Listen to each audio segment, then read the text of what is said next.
Drop it.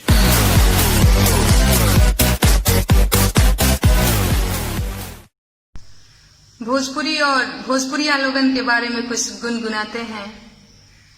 अरे जाने के होखे त जान ला, जाने के होखे त जान ला। अरे भोजपुरिया माई के आराया छपरा गोरखपुर औरी देवरिया में आई के, बक्सर बलिया सासाराम औरी मोहनिया में आई के। अपनी भाषा को कोई खराब बोलता है तो बुरा लगता है।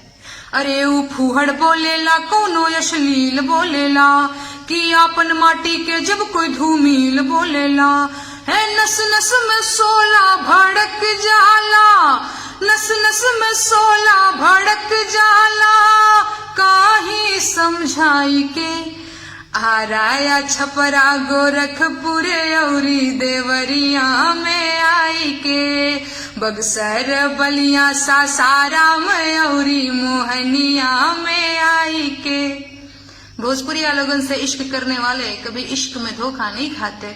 कबो दिल दे के देखला, तनी दिल लेके देखला, और दुनिया के पैमाना पे परख के देखला कि 24 कैरेट का सोना है, 24 कैरेट का सोना है। कहीं शरत लगाई के आराया छपरा गोरखपुर औरी देवरिया में आई के। एक बार भोजपुरी क्षेत्र में कदम रखने वाले दावे के साथ कहते हैं कि सुध हो जाइबा ऐसे जैसे गंगा नहाई के।